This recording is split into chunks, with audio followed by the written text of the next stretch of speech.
2-minute warning on the briefing. 2-minute warning on the briefing. Thank you.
Hi, everyone. Okay.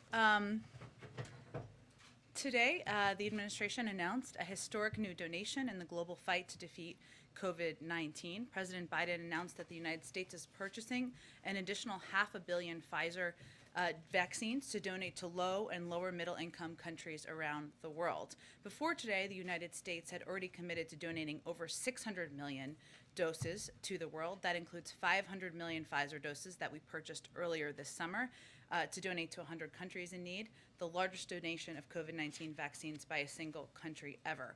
Overall, we have now shipped nearly 160 million of these doses to 100 countries around the world, from Peru to Pakistan, Sri Lanka to Sudan, El Salvador to Ethiopia. To put this in perspective, the United States has now delivered more free doses than every other country in the world combined. Millions more get shipped each week, and importantly, our donations come with zero strings attached. Today's announcement brings our total to over 1.1 vaccines donated to the world overall, and we're building from here. This is obviously a huge commitment. And another piece to put it in perspective, for every shot we are delivering here. We're giving we're committing 3 shots to the rest of the world. This commitment also comes as part of a joint EU-U.S. vaccine sharing commitment that the United States and Europe will share doses globally to enhance vaccination rates, with a priority on sharing through COVAX and improving vaccination rates urgently in low and middle income countries. We welcome the EU's announcement today that they will donate over 500 million doses. This is in addition to the doses we have financed through COVAX. And these announcements come as part of today's of course, summit and global COVID-19 summit, which gathered together, convened heads of state and leaders from over 100 countries. Let's see. With that, I just wanted to also note the Vice President also spoke just recently at this summit, and she announced the U.S. is contributing at least $250 million to establish a new global health security financial intermediary fund at the World Bank to coalesce resources for pandemic preparedness. With that, why don't you kick us off? Thanks. Media along the border have reported that many Haitians are being released into the United States. Can you clarify why they're not being placed on expulsion flights to Haiti? And does the administration have any concern that these releases undercut the public messaging that Haitians should not come to the border? Well, let me explain to you a little bit of how the process works. So DHS, the Department of Homeland Security, continues to expel migrants under CDC's Title 42 authority. Those who cannot be expelled, and this has been the case and been our policy and process for migrants coming from any country around the world under Title 42 and who do not have a legal basis to remain, are placed in either expedited, in a form of removal proceedings. And individuals who are not immediately removed are either placed in alternative to detention or transported to an ICE facility. If they are placed in an alternative to detention, there's also a process required, a legal document, a document they would have. As a part of that process, Border Patrol agents collect biometric and biographic information, fingerprints, photos, phone numbers, and an address in the United States, and also run a background check as a part of the process. And those who do not report, like anyone who's in our country without legal status, are subject to removal by ICE. I give you all of that to understand the different steps in the process.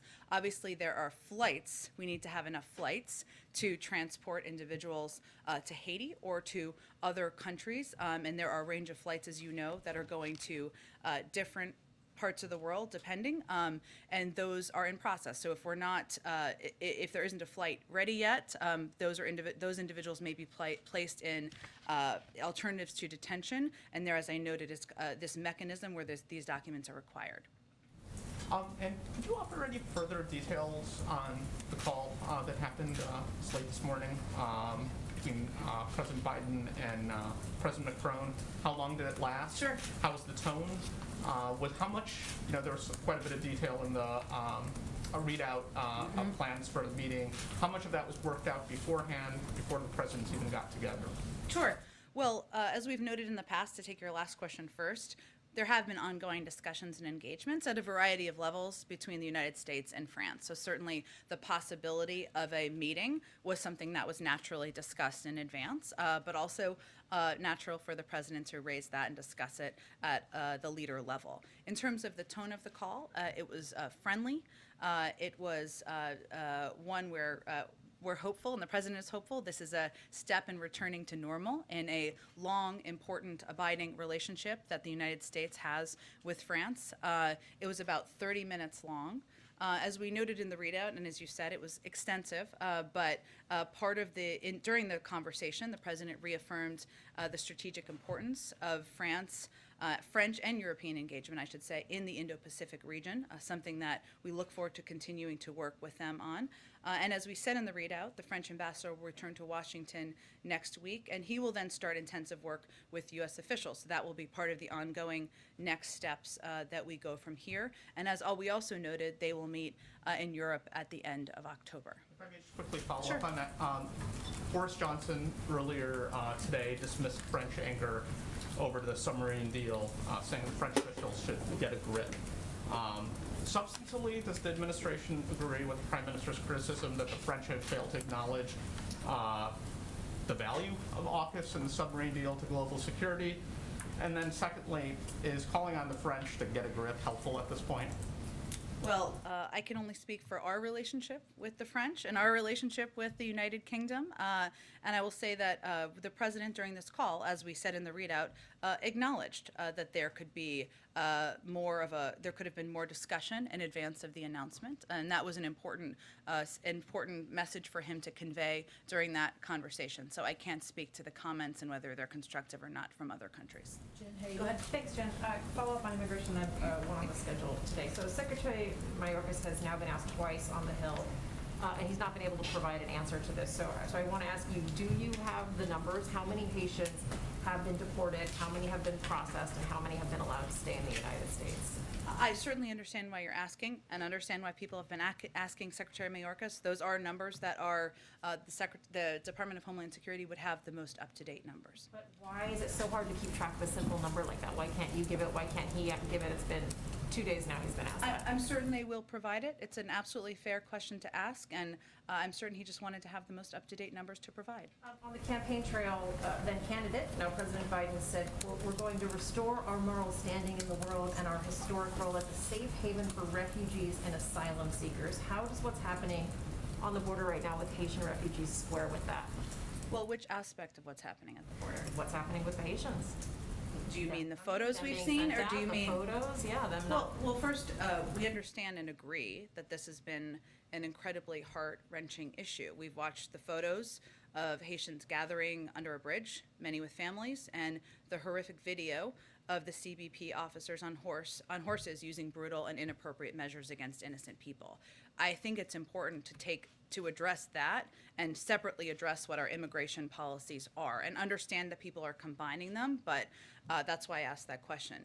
I would also reiterate that there is an investigation that will be completed by next week, which the Secretary confirmed, that will determine the next steps on both policy and personnel. All important questions people are asking, and in the interim, those individuals were placed on administrative leave and will not be interacting with any migrants. So as it relates to those photos and that horrific video, we're not going to stand for that kind of inhumane treatment, and obviously we want this investigation to be completed rapidly.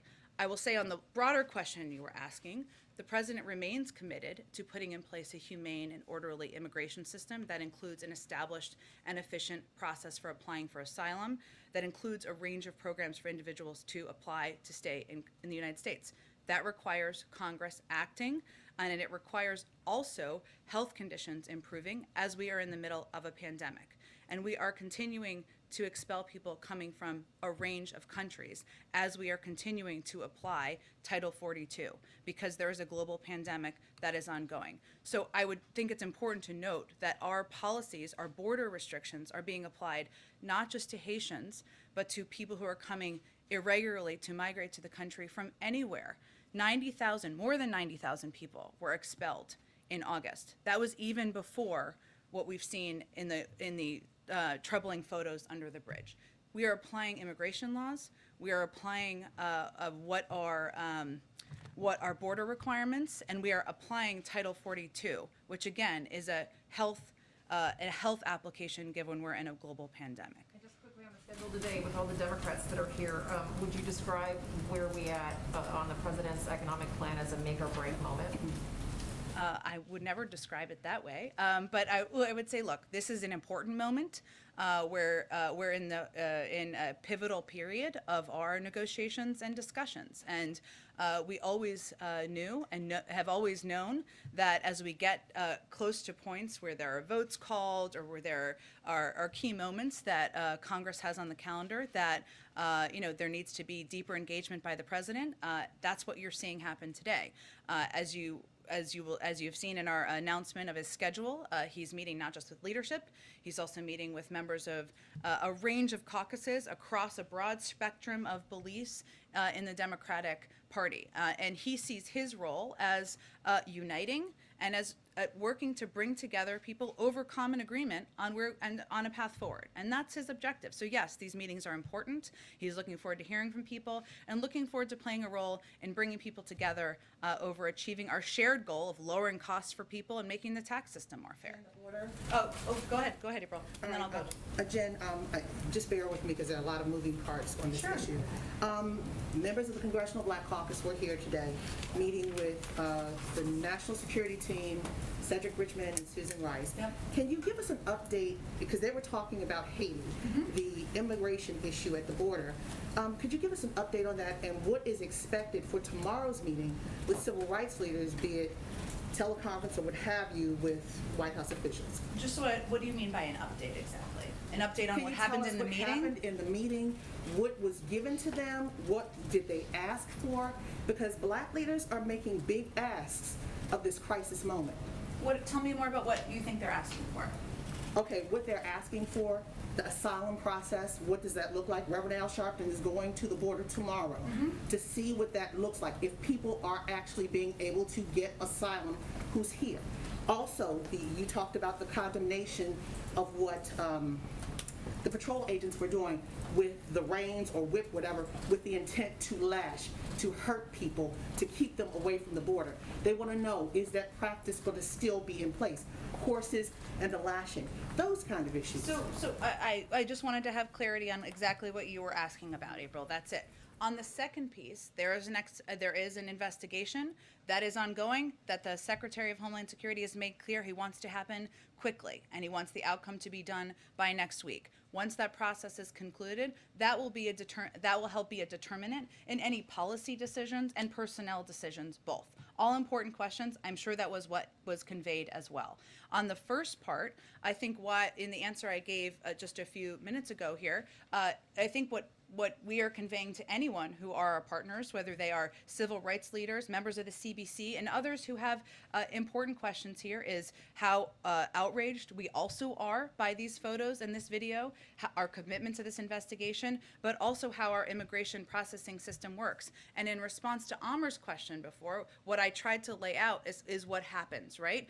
No matter where you are coming from, if you are irregularly migrating, we are still applying Title 42 because we are in the middle of a public health crisis. This is what is conveyed to anyone who has questions. Those individuals who are eligible to stay in the United States through a range of our programs, that they would be allowed to stay in the United States through a range of our programs. If they are, there are some who are placed into removal processes where they also can make the case, whether it's fear of returning back to countries, et cetera. They will go through the process as well. So I'm sure what they are doing is explaining exactly what our immigration processes are and reiterating as well our outrage at the photos and the video. But so bear with me because this is moving pieces. But with asylum, there are people, advocates, immigration advocates, especially for the, advocating for the Haitian migrants right now. They're saying that this administration is breaking UN policies and its own policies by moving people out before allowing them to ask for asylum. Is that the case? First of all, April, what we are doing, one, Haiti has temporary protected status for people who arrived here before July 29th. That is not a status that most other people who are irregularly migrating from other countries have. As individuals, as we go through this process, as I outlined just a few minutes ago, individuals who cannot be expelled under Title 42, a range of reasons why they may not be able to be. Those individuals are placed into removal proceedings. That is where the process would take place, where they would apply for a variety of programs. While they're in that process, they are required to also provide biometric and biographic information and data. So that's how the process works. What is important for people to know and understand is that this is how our immigration and border requirements apply to everyone, whether they're coming from Haiti or any country in South or Central America. You have Africans as well, that you said there are people from other places, but you have Africans, Cameroonians, Ugandans, and Senegalese who are coming to that border as well. What happens with them as they are looking for asylum? Do you lump them into the same category with the Haitians that are at the border, be it Del Rio or wherever along the border? I think the point I'm making, April, and then we just have to move on to get to more people, is that anyone who's coming from anywhere, if there's temporary protected status for their country, as there are for Haitians who arrived before July, that they can apply through that program. If they're coming from other countries where we don't have that status, then they are expelled according to Title 42. If they are not, if they can't be expelled according to Title 42, they're placed in expedited removal or in alternatives to detention, no matter what country they're coming from. Go ahead, Jeff. Thank you. Going back to the phone call this morning briefly with the French president, did President Biden apologize to Emmanuel Macron? He acknowledged that there could have been greater consultation. And the call, again, as I stated earlier, was a friendly call, and there was agreement that we wanted to move forward in our relationship. The French translation said that open consultation, quote, would have made it possible to avoid this situation. The English translation said the situation would have benefited from open consultation. So similar, but not entirely the same. So did the president apologize to his French friend? He acknowledged there could have been greater consultation, but again, this call was really focused on the path forward and returning back to normal and the important work we have to do with the French ahead. Was the president using this as a learning point perhaps? Who does he believe, or should he have been more aware of the potential fallout from this? Has he had conversations with any staff members like the Secretary of State or the National Security Advisor about exactly how this breakdown happened? We always look to assess how we can make improvements to how we do consultations, and certainly they'll apply, and that part of that happens through conversations with members of his national security team, and we'll work to apply those moving forward. Does he hold Jake Sullivan responsible for this? He certainly doesn't hold anyone. He holds himself responsible, and certainly, though, he has a responsibility to talk to his team always about how we can best manage our diplomatic relationships, and that's what he does in any scenario. One more small question on the meetings this afternoon. On the price tag, is the president still committed to the $3.5 trillion price tag, or does he believe now that more flexibility on that number is warranted? Well, even before today or before this week, the president has always been open to negotiations and discussions, and knew that he was not going to be alone able to wave a magic wand and pass a proposal, right? So part of the objective today, while he's meeting with a range of members with a range of viewpoints, which we welcome, is to see where people are and work to see how we can get this across the finish line moving forward. What he's encouraged by is the fact that there is actually, I know we focus a lot, understandably, on areas of disagreement. There's a lot of agreement on lowering costs for American families, on making sure we're investing now in addressing the climate crisis, and making the tax system more fair. There's a lot of agreement on that. And it's a point where we need to figure out what the path forward is. The president's going to play a role in hopefully uniting people around the next steps. Go ahead. Just to follow up again on the French, you said in the statements that there will be a meeting in late October. Is that in France? Is that on the sidelines of the G20 or the COP26? Well, there are some international forums that are happening next month that might bring the president to Europe. I don't have any formal announcements yet to make, but to your question, we're still finalizing what it looks like exactly. Democratic negotiators on the George Floyd Justice and Policing Act say the bipartisan talks are dead. Is that the view of the White House? Is there any response to this announcement that it's apparently over? Well, I'd also say there was a statement put out by Senator Booker, who is a key, I think you were referencing that. I think that was the statement you were referencing. So I would say that first, the president and everyone in the administration, we have been strongly supportive of Senator Booker and Representative Bass in their efforts, and we're greatly appreciative of their efforts, which we consider to be ongoing. Unfortunately, Republicans rejected reforms that even the previous president had supported and refused to engage on key issues that many in law enforcement were willing to address. And so we are disappointed. The president is disappointed, even after Senator Booker and Representative Bass did yeoman's work, even after they worked to secure law enforcement support and showed they were willing to find consensus. So yes, we acknowledge, of course, what the negotiators have conveyed publicly at this point in time. I can convey to you that in the coming weeks, we're going to consult the president. We will all, our team, will consult with members of Congress, the law enforcement, civil rights communities, and victims' families to discuss a path forward, including potential executive actions the president can take to ensure we live up to the American ideal of equality, justice under law. And on the situation on the southern border, there was a meeting today with members of the CBC. The vice president talked to the Homeland Security Secretary to express concern. How often does this get to the president? Does he get briefed on these situations, or is he just getting it in news reports? Of course he gets briefed on them, absolutely, by his team. Okay. Well, to the point that we were trying to ask him about yesterday, what is his impression of this situation down there? What does he make of how those Border Patrol agents were seen to be interacting with these migrants? And, where is he on dealing with these a wide range of immigration issues that continue to challenge this government. Well, and on the subject of the video footage and the photos, the president was horrified by that, just as we all were. He, of course, received a briefing and update from his national security team on the efforts by the Secretary of Homeland Security to launch an investigation, and one that he would like to see concluded rapidly. As it relates to our efforts to implement our immigration laws and border requirements, the president is quite hopeful, as he conveyed on his first day in office when he introduced an immigration bill, that we can take steps to put in place a more humane, a more orderly system, especially after a very broken one over the last several years, that has better asylum processing, that has a better system and a range of programs individuals can apply to. The president also believes and knows, as we all do, we're in the middle of a global pandemic, and we need to continue to administer Title 42, which expels individuals who come to the border. So he is horrified by the photos and the footage. He is also committed to implementing and abiding by our laws. And what is your understanding of what transpired in the Oval Office yesterday when we were all in there trying to hear from the president and the prime minister?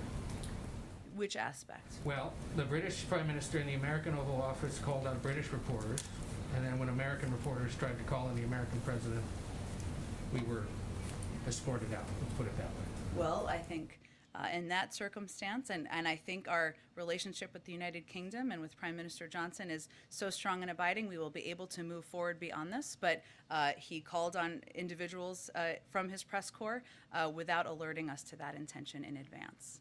Go ahead. Thank you, Jen. Just following up on this very basic but very important question. You're telling us that the DHS chief has the most recent numbers about how many of these Haitians under the bridge have been sent back and how many have been released into the U.S. The DHS chief is telling us that he doesn't know. So who else can we ask? You can certainly ask the Department of Homeland Security. I am confident, Peter. I am confident he wanted to have the most up-to-date numbers, and we will venture to get you those, I promise you, this afternoon. Is this an issue of not knowing, or is this an issue of a lot more people are being released into the U.S. than are being sent out? That is certainly not the issue. First, I think it's important to reiterate what I conveyed earlier about what the actual process is. Individuals are expelled under Title 42. If they can't be expelled under Title 42, they are put into a removal process. If they are put into a removal process, they're either transported to an ICE facility or released with a legal document. That legal document includes fingerprints, photos, phone numbers, an address in the United States, and a background check. That's the process that transpires. That's a part of our immigration process, regardless of where you're coming from. And just because you keep using Title 42 to defend this administration's immigration policies, that is a Trump-era regulation. You guys came in saying that the Trump-era immigration policy was very inhumane. Title 42 is not an immigration policy. It is a health authority because we're in the middle of a pandemic. The Trump administration approach to immigration was inhumane and was immoral. That's why we need to put a new policy in place, and we need Congress to pass that policy. Unified control, democratic control of Congress. Many months in office, you have not even tried. That's not actually true. There's been a, Peter, just factual here. There's been a bill proposed, first day in office. Currently, it was proposed as a part of, steps were proposed as part of the reconciliation process. Right, the parliamentarian rejected that proposal. They're going back and proposing new options. President supports that. He would like to see immigration reform passed into law, more humane processes. Just one more. Has President Biden ever been to the southern border? In his life? Yes. I will have to look back in my history books and check the times he's been to the southern border. We have been I'm looking happy all to. morning, and we cannot find any record of him visiting the border as president, vice president, senator, or even as a concerned citizen. Why would that be? I can check and see when the last time or when he may have been. But tell me more about why you're asking. Because this is a president who makes a point when there are disasters in this country, like a wildfire or a hurricane, to go and see for himself firsthand what the needs are of the local community so that he can have an informed POV to make policy. Why doesn't he do that? Why doesn't he go down to Del Rio, Texas, and see what's going on? Well, first of all, Peter, I think the situation at the border is the result of a broken system. And the president certainly relies on his experience. So whether it was the work he did to address root causes as vice president, his efforts when he was in the Senate to support comprehensive immigration reform, steps that at a time were being done and worked toward in a bipartisan way, something that certainly we think should be the case today. He uses all of his experiences to inform how he governs, how he approaches challenges, and certainly he looks again at the last 4 years and the separation of children who were ripped from the arms of their parents as a way he does not want to proceed. So all of his experiences and his time in office, whether vice president or Senate, inform his approach to issues. Go ahead. The Brazilian health minister tested positive for coronavirus. He shook hands and spent time with Boris Johnson on Monday. Boris Johnson spent time privately with President Biden yesterday in the Oval Office. Can you just give us a sense of the level of concern at the White House about that? What, if anything's been done? How often the president is tested, and any updates? Sure. The president is tested regularly. I think I conveyed he was tested last week. I can check if there's more recent tests over the last several days. But as it relates to this specific incident, of course, we take our protocols very seriously. White House protocols and his presidential travel protocols are based on CDC risk mitigation guidelines, and that includes the CDC definition of a close contact to determine when someone may be at higher risk for contracting COVID. Based on this definition and precautions put in place by our team in the UN, we're not implementing any new protocols or new testing as it relates to those incidents. There's nothing different that happened in the last 24 hours since he was with Boris Johnson because of his exposure. Correct. Okay. Let me ask you about this meeting a little bit later today, if I can. First, does the president want to vote on both the reconciliation budget package, or the budget reconciliation package, and the bipartisan infrastructure package to take place on Monday?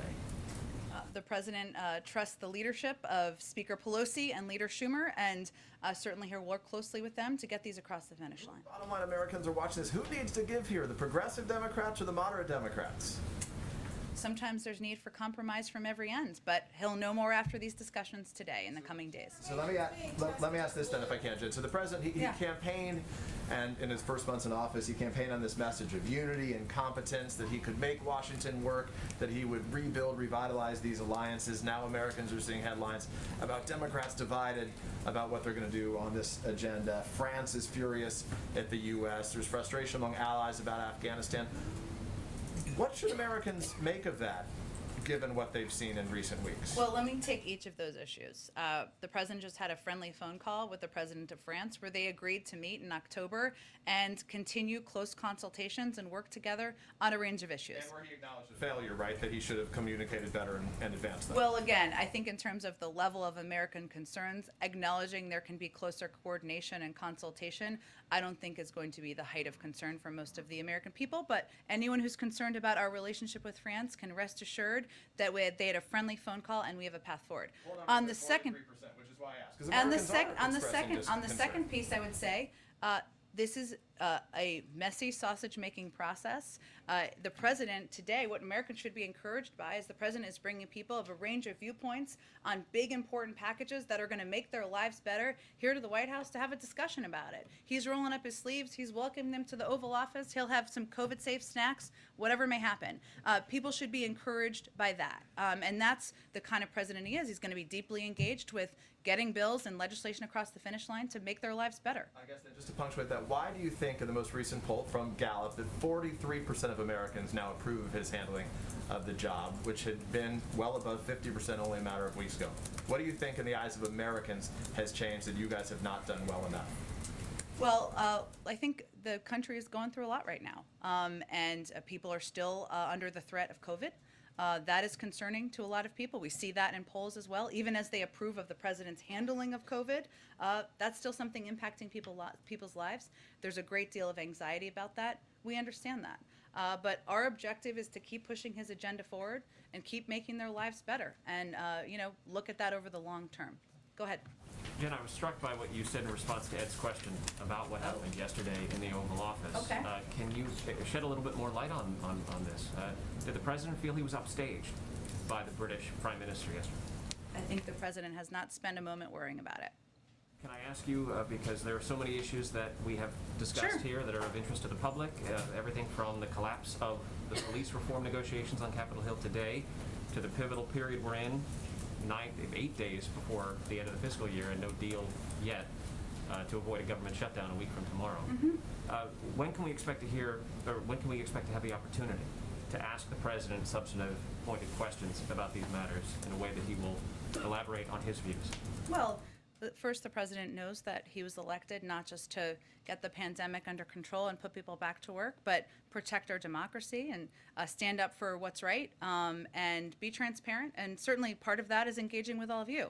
I would note that he answered questions 135 times leading up to September, 3 times last week. And he'll keep looking for forums to answer questions from all of you, something that he sees as vitally important to our democracy. But in this month of September, most of the occasions we've had have been fleeting. In fact, there are some occasions where he's only taken one question and walked away, and most of those occasions have occurred outside of this building.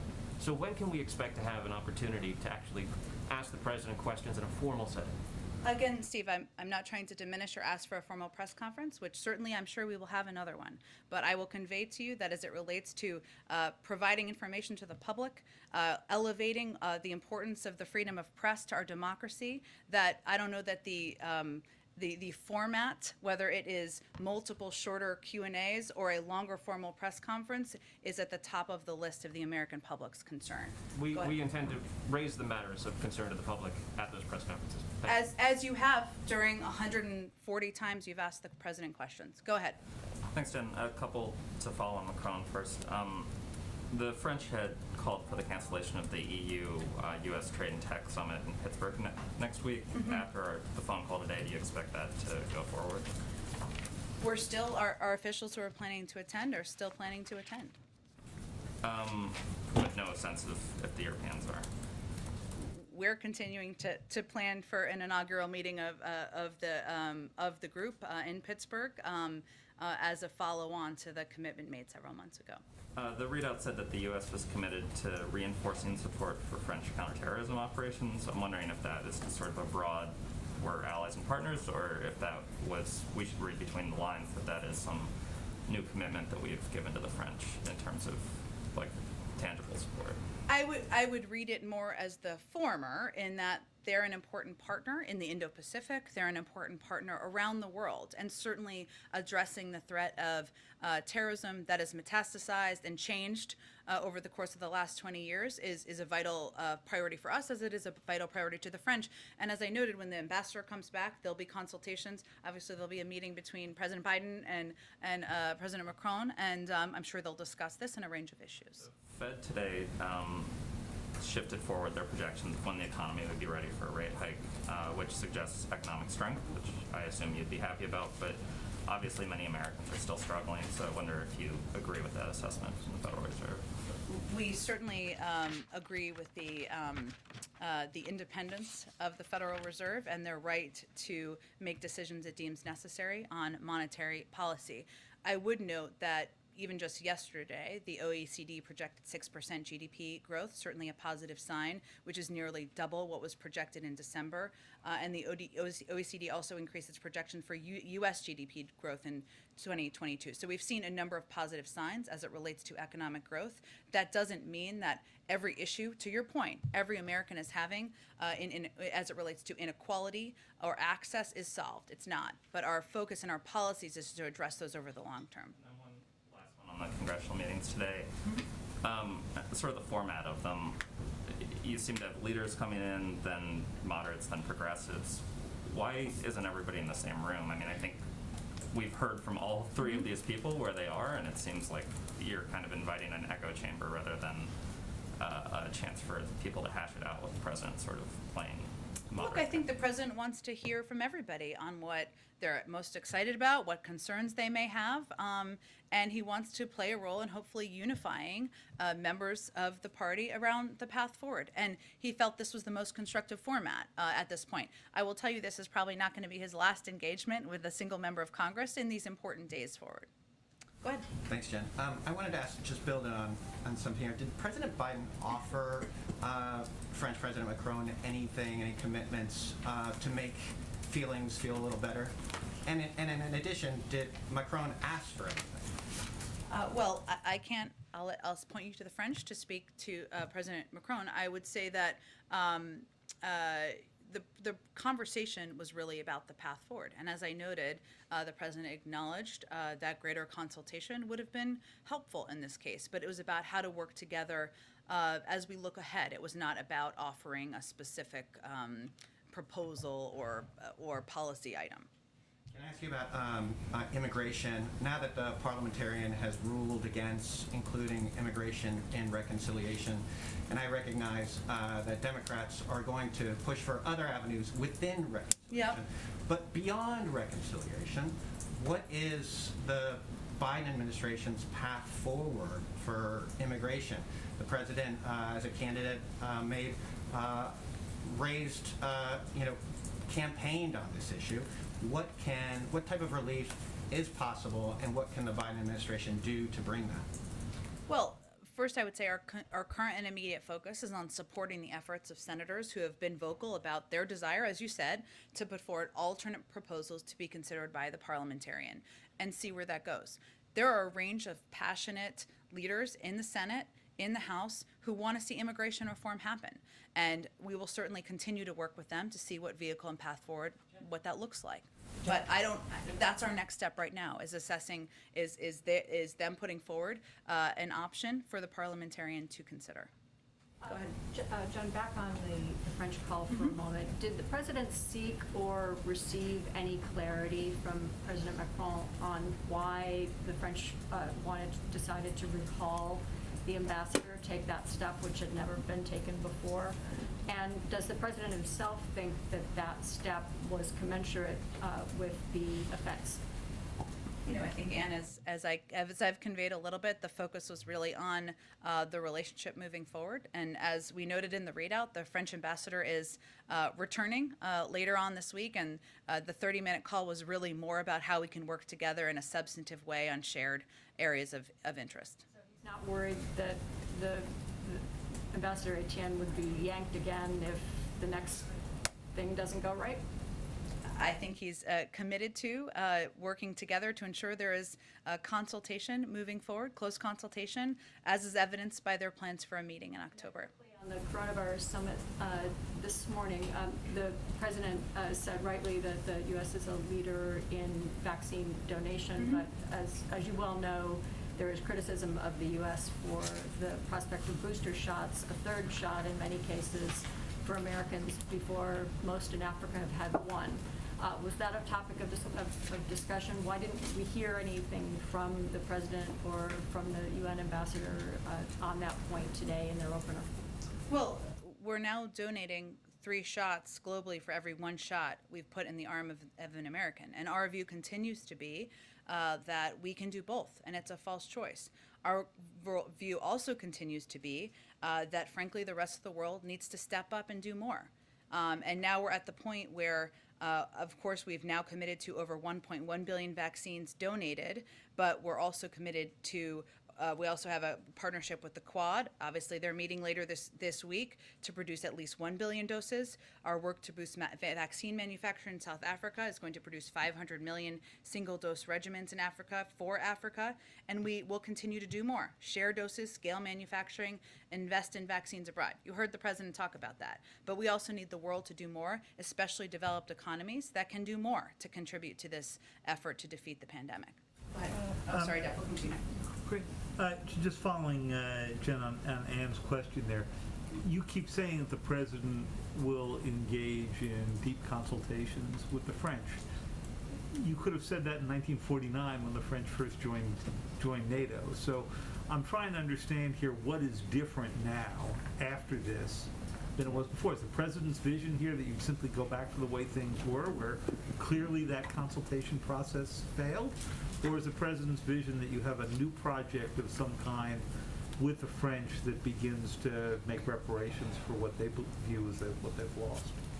I think, David, it's more about we've had a strong relationship for many decades. Of course, yes, there's been ups and downs in that relationship, but the president's objective is that we should go back to normal, and that we should go back to a relationship where we work closely together on a range of issues facing the global community, addressing COVID, the global economy, security, the Indo-Pacific, and how we work together in those mechanisms will determine as we keep having close consultations and discussions moving forward.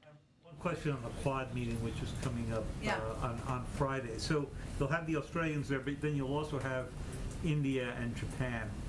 Would you envision for them a similar kind of military role that you've now defined with the Australians? AUKUS, what would it become? JAUKUS? JIAUKUS? Awkward AUKUS? I don't know, something like that, yeah.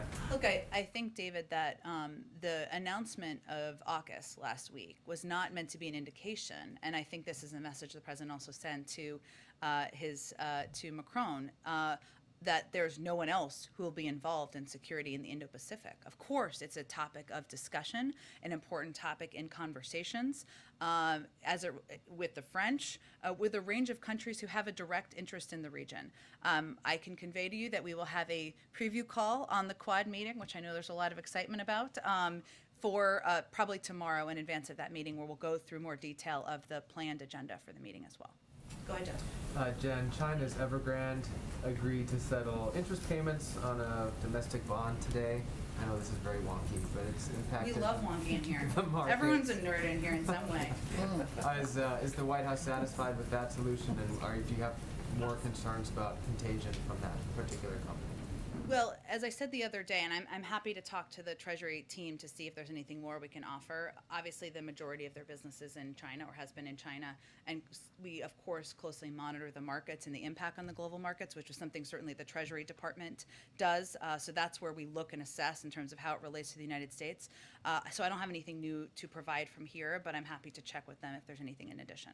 All right, and just to follow up on the meetings this afternoon, could you give us a sense of how President Biden plans to bridge those divides? I know he's going to listen, and I know you've talked about him wanting to hear from all sides and be more engaged. How does he get there? What does he do? What does he say? What does he give up? Meetings haven't happened yet. Look, I think the president wants to play a role and talking and reminding people of what we have in common, how we can be united in making people's lives better in this country. He understands, and he's been a part of the Democratic Party for 50 years. He understands there are disagreements. Some of those are on the margin, some of them are larger. He's going to listen, he's going to engage, and he's going to hopefully play a constructive role as the leader of the party, as the President of the United States, on moving this important agenda forward. But it's hard for me to assess in advance of the meeting. Maybe we'll have more to say after they're over. Go ahead. Thanks, Jen. On global vaccines, the administration has previously noted that there's been logistical challenges in getting vaccines out to the countries that are actually in need. Just with this latest round that you just announced today, has the administration adopted any new strategies for increasing the actual deployment of these vaccines, not just the procurement of them? Well, those cases, I don't know if are you referring to any specific country or just... In general, you all have noted that it is difficult. You're right. It has been. What is a good sign, I should say, is that because we've now donated vaccines to a range of countries around the world, we've been able to work through some of those regulatory, legal, logistical hurdles that have been challenges in some places.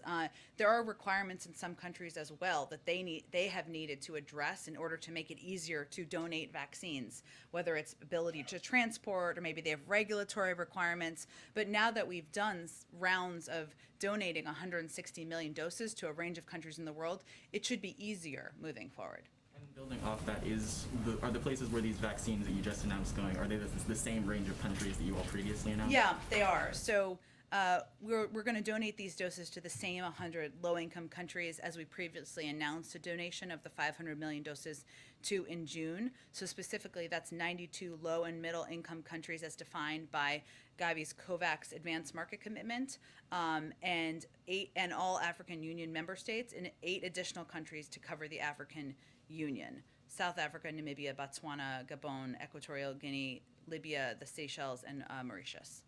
Quickly, just on police reform, you mentioned earlier that this is not going to be the end of the administration's efforts, but are we looking at an end of bipartisan efforts in this way? When Biden goes back on the Hill to talk with Democratic leadership and potentially taking executive action of his own, Are we going to see another round of attempting to work with Republicans on this issue, or is this officially a place where Democrats just think they have to go it alone? Well, we're never going to close the door to bipartisanship. Obviously, they just made this announcement today, and we'll see through consultations what the best steps are moving forward. And again, as I noted earlier, that includes leaving the door open to executive actions. Go ahead. Thanks, Jen. What's the level of concern right now at the White House about the possibility of a government shutdown next week?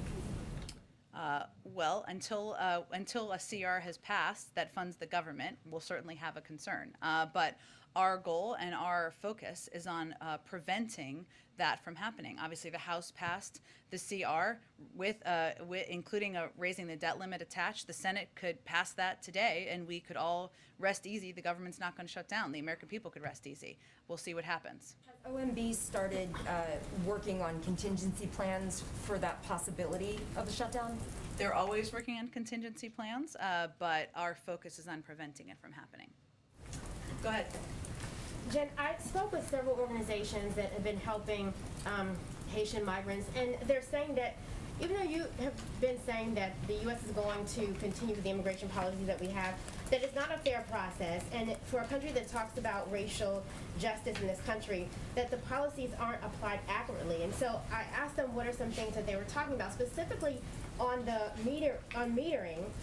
Is the administration going to put less, sometimes, concentration on guns, ammunition, and border patrols, and also put people in place that can help push the process along? Some of them say that their numbers, they get their numbers and they're bypassed, or that they're just skipped over or not chosen at all. That was one of the issues that they had. That's the first question that I had. Sure. Well, first I would say, one, as a part of our effort, we have surged resources, and we will continue to surge resources to help address the latter part of your question. On the first part, the reason I went through what I did before about how our process works is to convey that this is how our application of our immigration laws, border requirements work, no matter where you're coming from. And we expelled more than 90,000 people in August. That was prior to the gathering of Haitians under the bridge and all of the photos and the visuals that are so heartbreaking. And as it relates to policies, also very good question.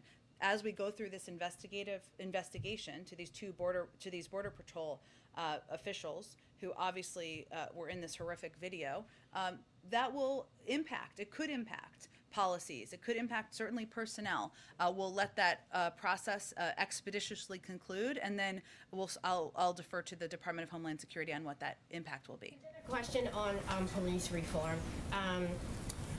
Derek Johnson, NAACP president, said in reference to politicians that have really not helped in this effort, he said that they've chosen to stand with those who have lynched the very people they are meant to protect and serve.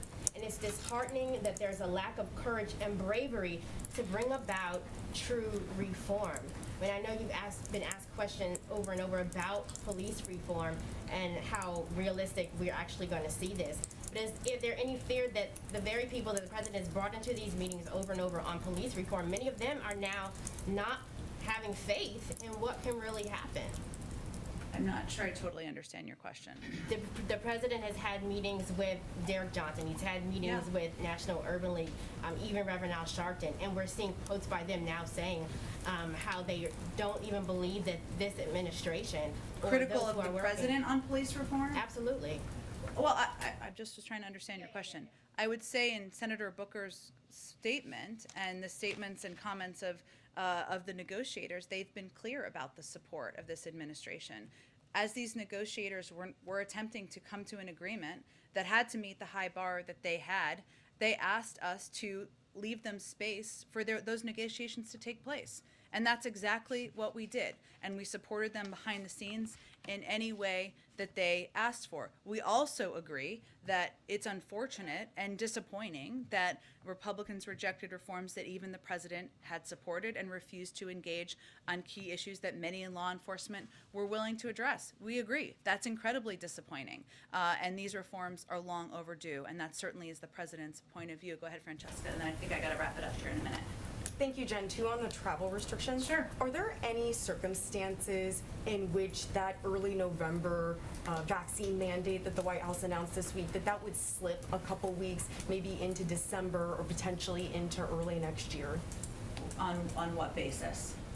Well, that's what I'm asking. Is the White House committed to the early November deadline? Because early Well, November is a vague. we were in control of when we announced it would be implemented, right? And we announced early November. And so you are committed to early November specifically? We announced it would be implemented in early November. That's what we're planning on. And then, as far as unvaccinated foreign nationals go, is there any procedure that the White House might be considering for those people to be able to enter the country still, given that that many of those countries, those people may not have access to vaccines? Well, there are going to be certain cases where people may not have access, and we will deal with those accordingly, and we will have some exceptions that will be considered on a case-by-case basis. Thank you, everyone. We'll do this again tomorrow. Thanks, everyone. Absolutely.